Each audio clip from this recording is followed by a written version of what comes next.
Hey everyone, and welcome to the next edition of the Snapchat. I'm joined today by none other than Cozy Snap. Cozy, I've got a story for you, my friend.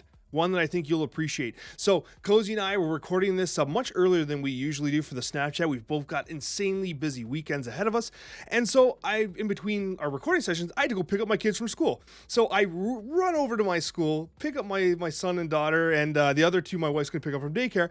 And as my son's running out of his junior kindergarten room, the teacher goes, "Hey, you forgot your Pikachu." I'm like, "Oh," and I turn around and she hands me this, right? And I'm like, wait, I'm trying to get it right on the camera. There it is. I'm like, that's not Pikachu. That's Bulbasaur. She looked at me like I was a complete idiot and was like, "How do you know that?" That's every mom. I'm like, how do you not know that? How do you confuse Bulbasaur with Pikachu? Have you never been on the internet before? And she's only like 5 years older than me. I'm not talking about some old grandma junior kindergarten. She's like in her early 40s. I'm like, what the hell is wrong with you that you can't recognize Bulbasaur, okay, maybe a little more niche, but confusing Pikachu with Bulbasaur and then looking at me like I'm the idiot, I'm not taking it. It's kind of like there's like two vibes it's giving off. It's one, giving off the vibes of your mom calling everything a Nintendo, even though you're on like a PS5 and you're like, okay, yeah, great. But also, there are things like, first of all, Pokemon's the most successful franchise in the world. Pikachu, Mario, if you don't play, you know them, period. You have to. They're too iconic. Even if you don't watch football, you know who Tom Brady is, right? Like, there are names in hobbies or fields that you're like, I've heard of that before. Not everyone, but most of them. Pikachu is, there's no mistake in Pikachu. That's just that lady is just having I don't know, a bad day. Or is she drinking on campus? No, I know. It's like Pikachu, Tiger Woods, Wayne Gretzky, Tom Brady. Like, they're all kind of in the same conversation for different reasons, but they're all pretty much the same. I bet you Pikachu can launch a football. Spider-Man, yeah, dude. We draft a Pokemon football team. I would say Spider-Man is that for Marvel, yeah? Yeah. Who's your Pokemon running back? My Pokemon running back? Oh, man. Machamp. Yeah. Oh, Machamp for sure. I was thinking Graveler because he just grabs the ball and starts rolling. Would he just down himself immediately? Not even Golem. Golem's just like a turtle on a rock, though. Oh, that's true, man. Oh, man, we gotta do a Pokemon football team at some point. Who'd be like your top receiver? Top receiver, dude. You hit me with good ones here. Pokemon top receiver. What's a fast one? Jolteon? I feel like Jolteon could do pretty good. That would be pretty fast. What if it was a flying one with like Articuno? Would that be cheating? You just launch into the sky and it just flies away with it? Yeah, then you just have like all like Pidgeots, Charizards. I could name, probably on memory, we'll have to do it one Snapchat. I could name all 151 without looking at anything. Really? Probably. Like in order though? Close. Not like exact order, but close. I can like envision my Pokedex. Here's a fun fact that I absolutely is 100% true. I'm not making this up. So this was a couple years ago. I teach an engineering course in high school, grade 12, and one of my students was getting dismantled on this engineering networking test. And they're like, "Sir, I'm doing really bad." It was near the end of the term. They wanted to get a good mark. I'm like, "Listen, here's the challenge for you. If you can name all 151 original Pokemon in order without looking at any references right now on the back of your test form, I'll give you 100% on the test." He said this, literally he said, "Bet," and he started writing. And then the other guy in the room, who's one of his best friends, like, "Sir, you don't even understand what you've done." He's an absolute rabid Pokemon player. Sure enough, this kid, within 25 minutes, he had to think about some of the ordering. He hit it to 150 out of the 151. He missed one single one out of order. I don't remember which one it was, but I gave it to him anyway. I gave him 100% on the quiz. Everyone was blown away. The whole class was like cheering for him and pumping him up and stuff like that while he was writing it on the back. It was one of my favorite moments of my career. Oh my gosh. That's why I know I couldn't be a teacher. I would just do that all the time. Like, hey, listen, guys, I know history is important. Screw Thomas Edison. If you guys can name the 151, we're all getting A's and school's out early. That's impressive, man. That is. The order would mess me up because there's some weird, you got like Gyarados and Jinx and stuff in some weird places. But anyway, what was your favorite Pokemon of all time? Oh man, my favorite Pokemon of all time. I would say Jigglypuff. Oh yeah, I forgot. I'm a Squirtle guy. Yeah, I forgot you Jigglypuff. I like our humble beginnings though, for sure. But Alex, speaking of water types, this new card, Marvel Snap, you loved it. I believe you gave it a 1 star. Or was it a 2 star? That was the best segue in the history of Marvel. Wasn't it? Kind of worked out. That was insane. Kind of worked. You gave it a 1 star. Then hold on. He called it a trash heap. Then he took it to 2-star. But after saying 2-star, he said, I still think this card is going to suck. Alex, Deliverance Day has come. Listen, I was scared a ton. The comments were backed you up massively. Like Cozy's on the copium. And I said, I'm going to stand my ground. If I'm wrong, I'll take it. I'll take it. Where do we land on another water type Pokemon in Namora? This is so funny. I got to give you credit, man. Like, it takes balls to stick to your guns sometimes, right? And like, listen, I did like the stairway to heaven with Namora. So I started at 1. I ultimately went to 2. Still said I'm giving it 2. I think it might suck. I'm landing on 3, and I can see it going to 4 if the junk meta subsides. But right now, I think it's firmly 3. It's a very good 3. And I know the card's not popular. It's running a 3% meta share as of recording right now at a 52% win rate. All that, like, it's winning games. I'm gonna say it's definitely a 3, Cozy, and I'm gonna say that like I'm proud of the fact that you held your ground for Namora. Though, guys, so I'm doing my video on Namora, and I'm like, I wonder how Alex is doing. So I go to his stream, and as I get to his stream, I hear, oh, guys, I think I actually really like Namora. And all I put was, well. It was perfect timing, man. It was perfect timing. Listen, Namora, it was really cool to see in a week that had everything going against her, she still flourished. And that's why I give 0.5s out, because I think like pigeonholing it to just 3 or just 4, right now she felt like what I gave her last week, a 3.5. Like kind of right there on the edge. Great card. Most of the time, 5'11".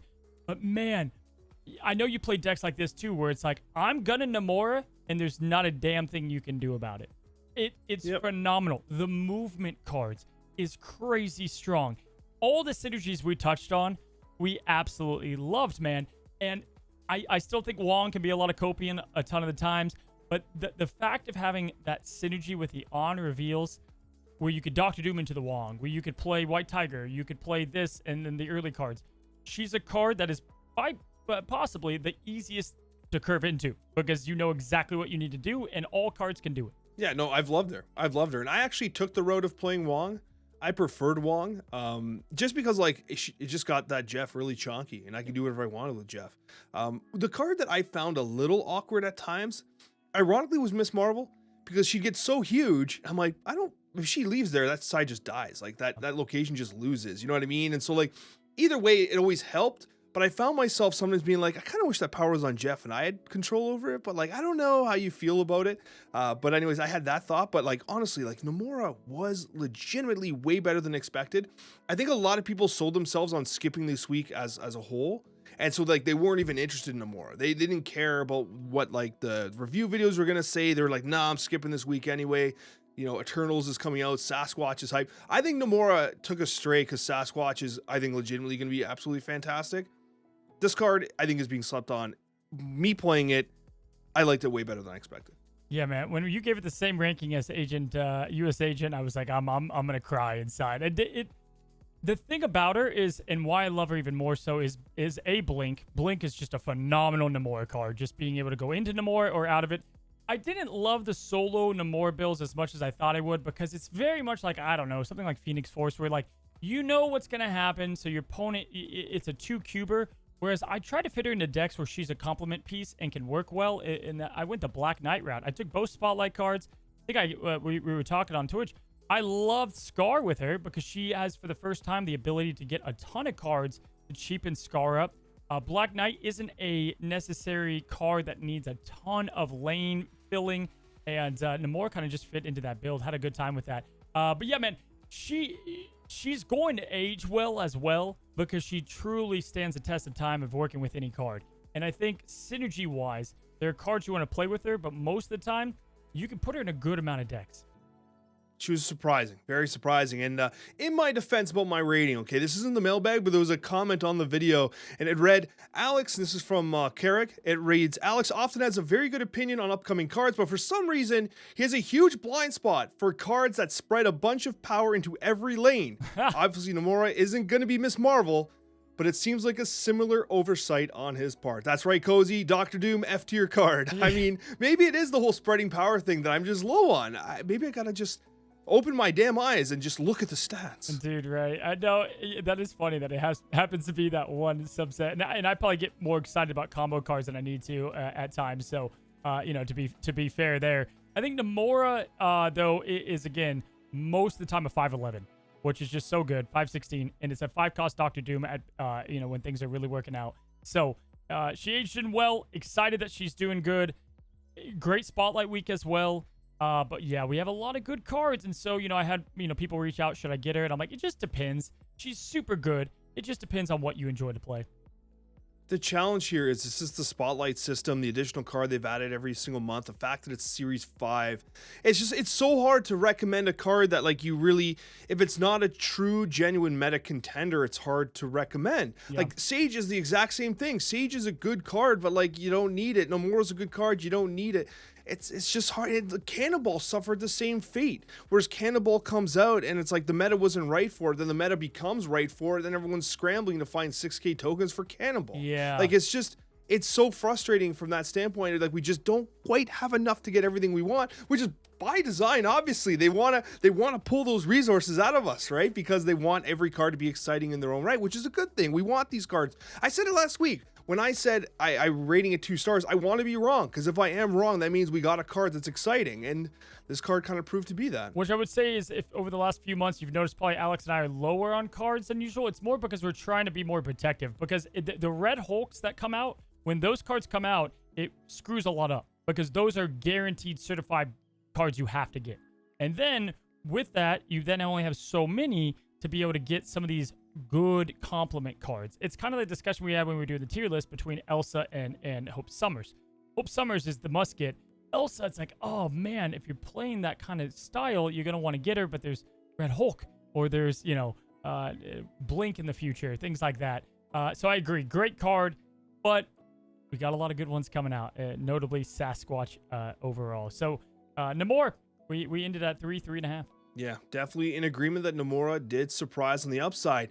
Not quite a meta breaker, but we're going to be discussing meta breakers in Marvel Snap right now. Now, the purpose of this conversation is to discuss cards that have shaken the meta up, cards that have perhaps in the past shaken up the meta, and perhaps in the future will shake it up as well. We're talking about the big heavy hitters, the archetype defining cards, where they are, where they've come, and where they've gone. And this is a bit of like a loose conversation, so I'm going to throw some cards at you, Cozy, give you some stats, and I want to hear your opinions on where you think these cards are going and where do you think they're standing right now. We're going to start with an easy one. Red Hulk is running a 53% win rate, all infinite and above, by the way, at 29% of the meta. In terms of meta breaking, 29% of the meta, that's about as close as you get to meta breaking. Look at the size of those hands, Cozy. He's crushing the rocks beneath his feet with his hands. Crush the meta as well. What are your thoughts? Yeah, Red Hulk is a staple now, right? I think I play games against Red Hulk differently. So when I know the opponent has Red Hulk, I've adjusted my game plan specifically. But yeah, the definition of not just a meta breaker, but like a plug and play meta breaker. And that's what's important. Like to your point, you said Cannonball, really good card. Red Hulk is one of those that can fit into just so many different builds. He isn't going anywhere, man. Yeah, like Red Hulk was like everyone was brewing all these decks around Red Hulk and like large value cards, good cards based decks. And then like the top performing one on his release was a silky smooth style deck. And we're like, what the hell? Like just because he could have gone anywhere. And he just punished the meta punished people floating energy, and he completely killed High Evo. High Evo doesn't exist anymore. Literally doesn't exist anymore because of Red Hulk. And that's a good point. Where is High Evo? I mean, High Evo is running a 2% meta share, Cozy. 2%. It's literally 15 times lower than Red Hulk. We guessed that Red Hulk was going to have a very negative impact on High Evo, but could you have possibly expected it to be this bad? It's like he almost had a year of being meta dominant. High Evo came out this time last year. Red Hulk came out last month, right? So it's like you had a full year almost of High Evo doing his thing. It's kind of crazy to see the fall from grace from it because you have such a direct counter. But other decks have direct counters too. I think the problem is, even though Mobius direct counters a lot of stuff, Red Hulk is just inherently an amazing card, right? And so people are putting it in the deck, and it doesn't feel like the 12th card to counter something. It's just in their decks anyway. So when you're High Evo, you got such a significant disadvantage because of so. Yeah, High Evo, complete fall from grace. I mean, it's good for the meta too. to see these types of things come and go a little bit. Because, I mean, listen, there was nothing more annoying than going against 9 of 10 high evo players. No meta benefits from a very, like, kind of mono-style deck archetype dominating, so it's good to see some change happening. I feel like this is what high evo looks like when he's at his peak. He's like, look at me, I'm God, and then this is him right now. He's just sad face, just sad. frowny face. This is the Max Greg variant for the podcast listeners, but he's frowning. What's another meta breaker? The meta breaker is going to be next. We're talking about 2 combinations, actually. Okay, we're switching it up, Cozy. Now, this combo definitely has destroyed the meta since their comeback, and that's Kitty Pryde and Angela. You could even add Elsa Bloodstone to that mix, but I do think that Kitty Pryde and Angela are the 2 major ones. Angela's buff was so significant to this archetype that it rejuvenated the entire archetype, all those cards. One buff to Angela brought back everything. It's also worth knowing that technically Kitty Pryde got a prior buff, but it didn't really do enough. Angela is back in full force. The 2 together almost have identical stats because you're only ever playing them together.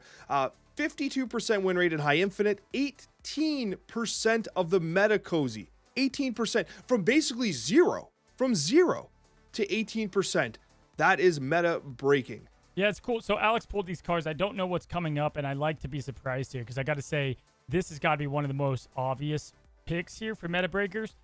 You know what? I got to say this to Second Dinner. We had, the Captain Marvel come out, then they nerfed it, and then they did Angela, they've nerfed her, and now we've gone full circle. We've come back to almost, with stature, all of it, coming back to their original forms. This feels like a great Marvel Snap, and it's crazy how well the power adjustments have happened. We have 3 costs with better stat lines. I'm really enjoying all of these different potential decks to scale high rather than just the very few. And these are cards that you have on day 1. Angela, man, it was such a weird snap without her, and I'm pumped she's back. I'm glad they buffed it too, because there's been 2 major releases that really negatively impact Angela as a bit of a release valve. Red Guardian destroys Angela very easily. Yep. As does White Widow. White Widow kind of throwing in garbage that location, reducing the amount of chances you can bounce is huge. But honestly, Red Guardian dismantles Angela. And having that counterplay is very important, I think. So that's definitely a factor there. Now, we're going to talk about another combination of meta breakers. Now, this one here, I think, is a bit of a sore spot for a lot of players in Marvel Snap. And it was a surprising one.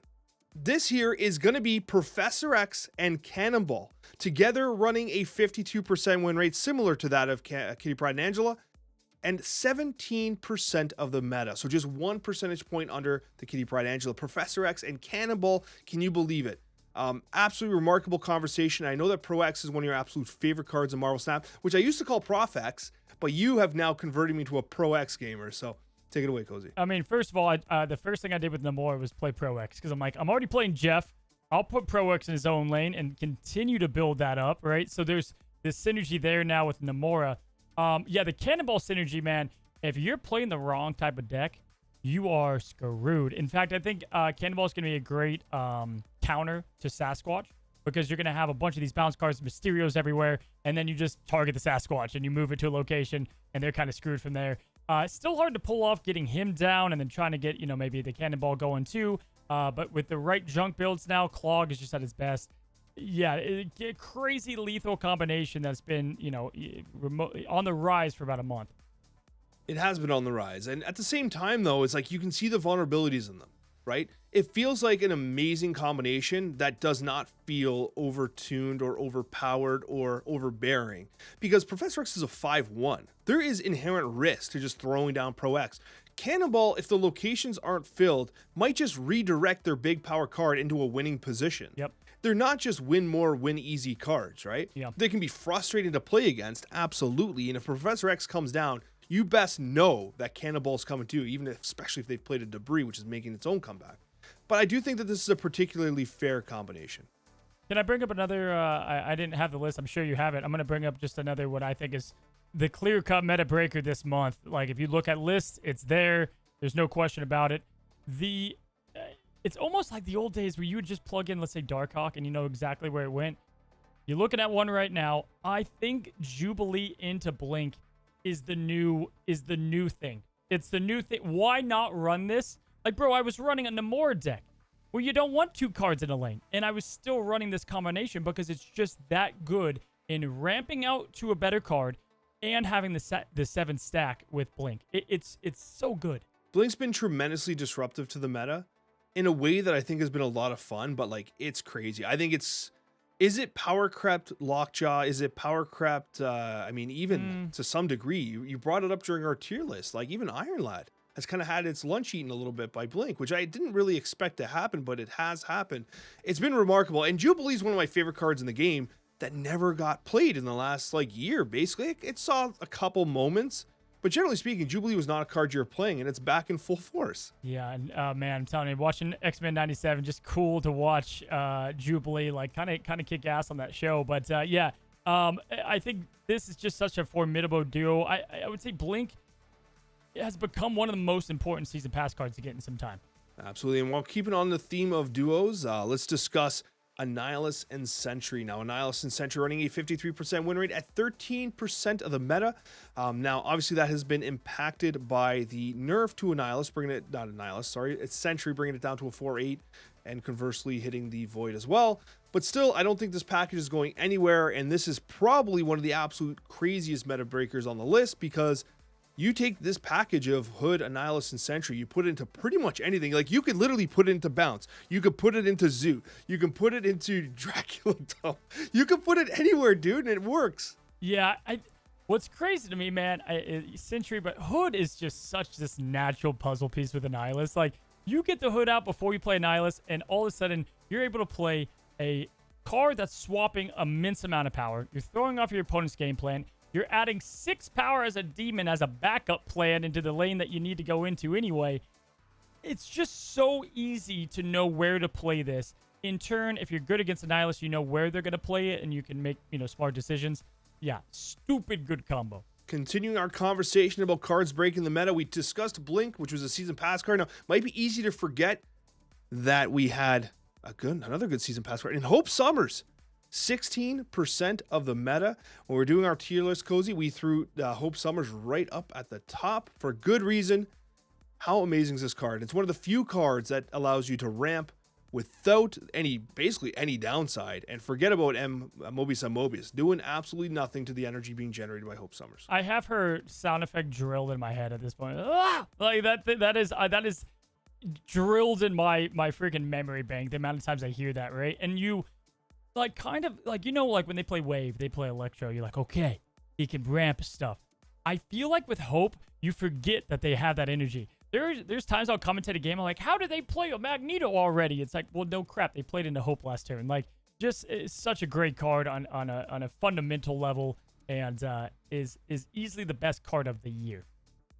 Oh, without question, absolutely incredible. Now, let's talk about a couple of the meta breakers that have had a bit of a downturn now. These are the ones that really were shaking things up, but then have just disappeared. Like, maybe just drifted into the dunes of sand, and Sandman being one of them. 52% win rate, which is pretty damn decent, but only 4% of the meta. Now, when Sandman pops off and is becoming very popular, it definitely just grinds the meta to a halt. So as a meta breaker, it might be a good thing that Sandman is not quite as popular as it used to be, despite the fact that it does still make itself into some of these Corvus Glaive style decks. Cozy, what are your thoughts on Sandman? He reminds me of Leech. I just feel like when people do play him, he's like the worst card. Everyone hates him, and then they forget about him, but he's still there. He's still doing his thing. Like, Leech is still going to be a good card, but he's going to be tamed so much more than he was. It's kind of the same for Sandman. Still does a role. This is going to be a very important card, potentially, with playing against this balance meta we're about to head into. But the problem is we just talked about it. These decks can ramp into what they're trying to do way quicker now.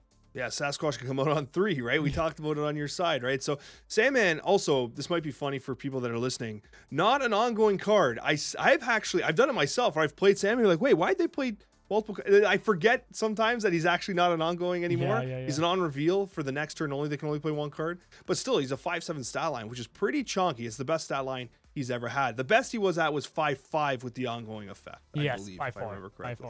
5/4. Now here's a funny meta breaker, and this is one that might make a comeback because it was destroying the meta from the depths of Asgardian hell, and that is the Lady Death herself. Not Death, sorry, but wait. Is Hell a Lady Death? I'm not sure. I pulled a Lady Deathstrike, if that tells you anything. I confused the hell out of everybody. I meant Hela. Hela is the goddess of death, is she not? Yes, you were correct. Okay, so I completely missed. I was saying, people are like, is he talking about death? Is he talking about Lady Deathstrike? I thought Beta Ray Bill first. I'm like, where is it? Which one are we going with? Hela, though. Yeah, Beta Ray Bill, meta breaker. Okay, maybe for 10 minutes. Hela completely destroyed the meta, Cozy, but currently, because of Leech, who got deleted, Hela might make a comeback, but as of recording, was running only 5% of the meta. It sure as hell didn't feel that way. Yeah, it's weird they addressed Leech on this last patch, but not Hela, because it's kind of like, you open one gate, you get the other. Hela, Hela's good, man. She's going to continue to be good. I think she had a small pause in time, but yeah, I think she's about to be more popular. Not ever, but close to it, because Black Knight was also just in the spotlight. People love playing Black Knight with Hela. Even though that's not been the exact meta list lately. But there's a lot of ways to play her now. Just stupid good card. I traditionally have not played a lot of Hela, honestly, just because I think it was like one of those frustrating archetypes where like I'm streaming, people are like, why are you playing Hela? You're cringe. And I'm like, okay, fine, I won't. But when I do play Hela, I've been having so much fun, and like it's made me a believer in Corvus. Like Corvus has felt so much better, and like I sometimes I'll play Hela on 5. I'm like, no, it's best. It's ideal for me to play Hela right now. I got a good turn 6 follow up. Like it's kind of cool what variable kind of play lines you get with Hela. So I think that right now 5% of the meta is just a flash in the pan, as they say. And with Leech getting kind of neutered, I think Hela's going to make a major comeback. So I'm expecting that to make a major splash. But one that's not making a splash, Cozy, which had a major fall from grace, is Galactus. A 47% win rate, 2% of the meta. Can you remember when Galactus was almost 15% of the meta? Total fall from grace. No longer a meta or world breaker. Galactus is nowhere to be seen. Yeah, I think this is just one of those, like, if you want to play Galactus, you still can be successful in it. It's just, it's kind of tough. It's kind of tough because we are having a lot of free ramp options, which you would think would help Galactus. That's also giving your opponent the ability to also easily just ramp out big stuff, cover the lanes fast. We just talked about it. You can get Sasquatch out on 3, Mockingbird on 4. You're not going to be, you're screwed. You're not going to be able to Galactus anyway with something like that, right? We've seen a lot, of cards, like even Hela. Let's say that you play Galactus on 5. You're like, aha! They play Hela. They're still going to beat you most likely because they're going to be putting an Infinite, a Magneto, and whatever down there. The fall of Goliath came the fall of a Galactus. I agree. And it's a shame because I think Galactus's playstyle, while frustrating, is so wildly unique. It's great to see this card have a spot. And I think to the same degree, if you're a Galactus player, the fact that it's a 2% of the meta, you're taking people by surprise, right? People aren't expecting Galactus. They're not reading the Galactus plays. If you have a little bit of a unique line, then all of a sudden you can take people by surprise, right? So I think we're going to close this discussion here on the meta breakers on one card in particular. One of the biggest meta breakers in the history of Marvel Snap. And Cozy, I'm going to put you on the spot.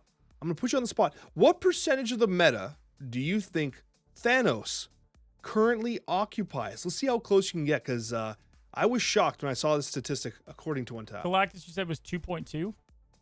Galactus was 2% on the dot. Man, it could be almost damn lower. I got to be honest. I'm going to say 3.1. I'll give him the benefit to be higher. I would play Galactus before Thanos right now. That's crazy because the stats actually showcase that. Your original indication that you would have gone lower is correct. Yeah. 1.8% is Thanos' meta share. That is shockingly low. Shockingly low for the Mad Titan. And probably the biggest fall from grace ever, but it had to take 9 nerfs? How many nerfs did one card take before it got dropped down to this place? But still, man, I feel like it has a role to play in Marvel Snap's future. Yeah, you twisted my arm to get him up in S tier on our side when we were ranking the tier list earlier. It's a matter of time before Thanos comes out back originally. I mean, the only problem is this time they reworked the way he plays completely, but they've even said when they rework the stones, we're not done with him. So that means I'm sure he'll be back eventually. Yeah, he needs a timeout, and I think if they're going to redo Thanos, they need to take a very deliberate approach to making this card, which is honestly one of the most fun cards in Marvel Snap, one of the most unique cards in Marvel Snap. It's a deck-defining, archetype-defining card. It is literally one of the most recognizable, I was going to say heroes, but villains in the like all of comic books and all of even MCU at this point. It's just remarkable how important this card is. The only thing that confused me about Thanos, I still don't quite get. It's not as popular anymore, but there was that whole meme about the Thanos car. There was a car that had a Thanos face on it, had like a massive chin, and I didn't understand that meme. I wasn't sure if it was related to the MCU in some way, or it was just a car that looked like Thanos' face. My favorite meme that I've seen is there's this picture going around. Like, imagine someone wearing this to your wedding, and there's this person in the front row with like cargo pants and like a weird shirt.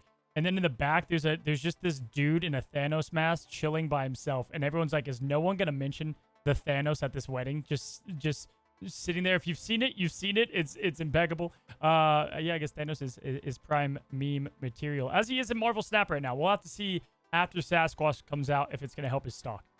Talking about wedding attire, Cozy, I need you to answer this briefly. I can't tell.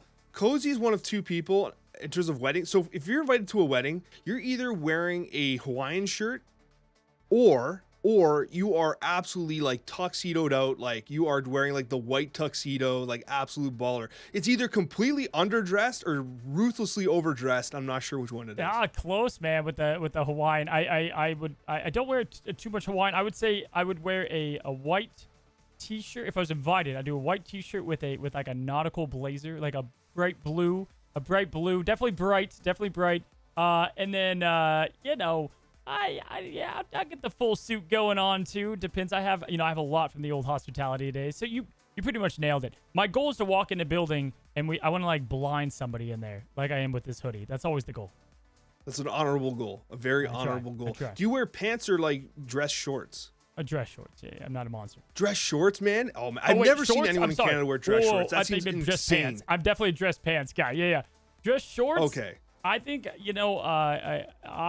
think you got to be yoked. You have to have like big thighs. I'm not a big thigh kind of guy. I got big thighs. I don't know if they're yoked. They gotta be yoked thighs. You know what I mean? If you got the yoked thighs, then you can wear them tight. But anyway, on tight pants, that brings us to a tight subject. That was a bad transition, but we're gonna roll. One really good transition today and another kind of weak one. It's okay, Cozy. Bad. You're batting 50% today. But you know what is tight? Our mailbag. I don't know if that's even. That was better. worse than mine. Yeah, now we're at 25% bad. It's we're kicked out of the MLB, man. Bad segues, but you know what is a great question, which is not even a segue. This is okay. We're cutting our losses here. I'm reading the next question here, or the first question I should say. What a disaster. Coming from Bryce Brown. Leech is obviously frustrating. How would you both feel if you got reworked to a 1/1 that said on reveal, remove the abilities of the next card your opponent draws? God. No, you don't like it? No, because then you play them on 5 still for 1 cost.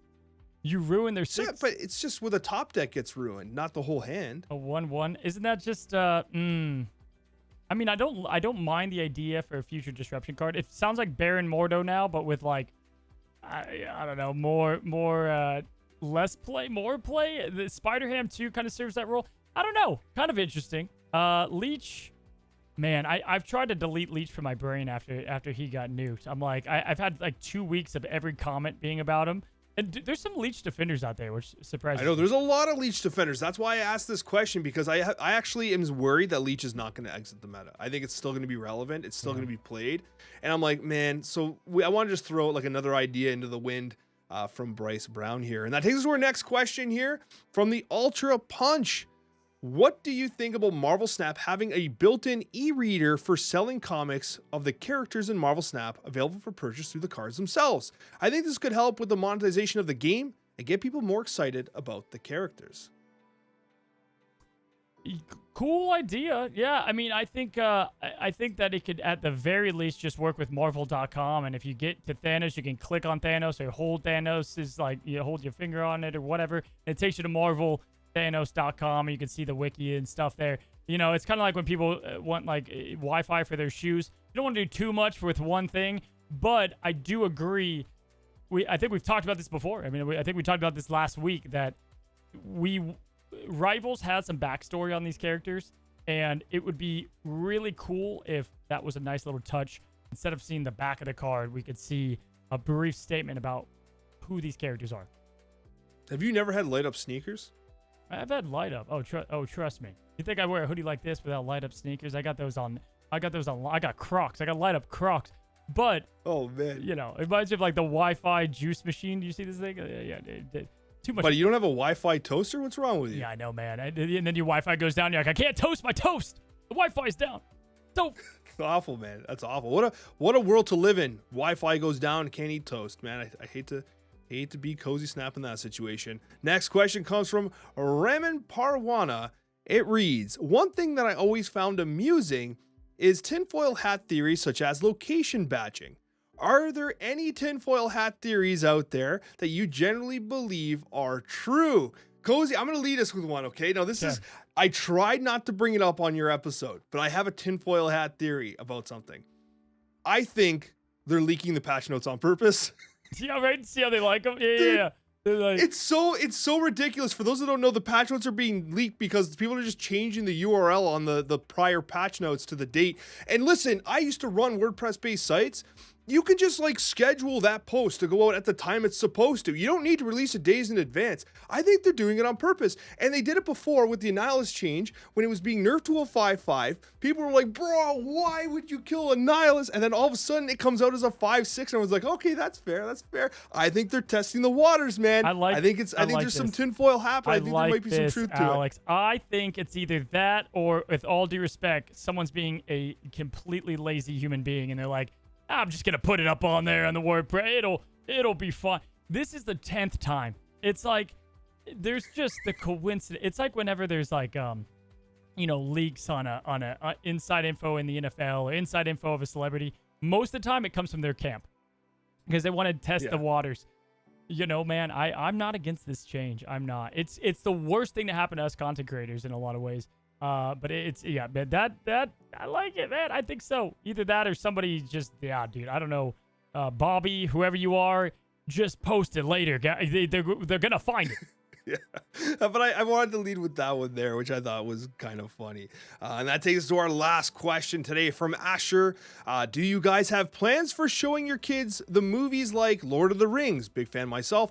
Star Wars or Harry Potter? So, Cozy, what kind of kids movies are you excited to show your kids moving forward? Oh my gosh. I mean, like right now I'm in the Bluey and Disney phase, but without question, my son will be fully baptized in the religion that is Star Wars. I am a massive Star Wars fan, and I like, it's been like, it sounds so ridiculous, but it's been like a dream of mine to watch Star Wars with my son. I cannot wait till he has the intelligence or whatever, just like he's old enough to understand it. But yeah, Star Wars, top of the list. You got to go through all those. The ones you just listed, they're all great. I would say I'm going to work through the MCU. I feel like Star Wars is probably going to be easier to get through for him, just like doing like the core 6 or whatever. But yeah, man, I'm pumped for that. Yeah, like my sons are they're 5, 3, and 1, so getting them through Lord of the Rings might be a little challenging. But I will tell you, so Star Wars, so last year we went to Disney, right? Tried to get my son kind of at least experiencing Star Wars a little bit. So I kind of put on some of the kids' shows. He wasn't into it, man. He wasn't into it. And I got to work on it. Because then what happened was we were at Hollywood Studios and we went on this like Star Wars ride. Man, I don't even know what it's called. Rise of the Resistance, I think it was. Yep. And we went it was like late at night because the line had died. We're like, run through. We just got in there like the last people to get in. It was like almost 8 o'clock at night. My son was so tired, and kids get so cranky when they're tired. And he doesn't understand Star Wars, but like this ride, they put you in like it's one of the fake best rides I've ever stormtrooper been jail. on. Yeah. He was like so freaked out because he thought he was actually in jail. And like the actors inside, they're supposed to be like mean to you. Like they're like, you rebel scum. And like, she's like, why are you crying? And he's like, cause I'm scared. And she actually like softened up. She's like, don't worry, maybe someone will save you. Like she was acting, and then she's like, oh man, this kid's actually like scared, right? Yeah. And then there was this part where like Kylo Ren like does like this scary, like he starts shaking. My son's like, ah! It's like he didn't realize it was a ride. He thought we were actually being abducted and we were in space and stuff. I'm like, don't worry, you're gonna be. So I had to like carry him through the rest, and then finally we're on like the roller coaster part. This is like a really long ride. I know it's a long story. He finally was like, that was awesome at the end, but like, man, there was a time in the middle where I'm like, we might have to actually like, might need to pull the ripcord here and say we need to find the rear entrance and get off this Death Star. Dude, I won't aim to do it, but like I'm kind of excited about taking my son on rides that he's like a little bit scared and nervous of, because like my dad did that. So like back in the day in the 90s when they like, is this gonna be scary for kids? And they're like, ship it, who cares? Like Honey, I Shrunk the Kids, Jaws, Jurassic Park. Man, I went on some rides that just like blew my. Anyone that went to Stitch's Escape at Disney World, you know, it like ruined me, man. It was too much. It was like when the lights go out and you can like feel the like his tongue on your back, dude. It was weird. I hated it. Anyway, I can't wait for that. But yeah, man, Star Wars, absolute peak cinema. Yeah, absolutely. And I can't wait to, get those experiences going with my kids as well. Hopefully my son turns into a Star Wars fan as well. Thank you guys so much for watching. We really appreciate every single one of you. You guys mean the world to us. Thank you for supporting our content, leaving those reviews on the podcast platform of your choice. And we'll see you on that next Snapchat episode.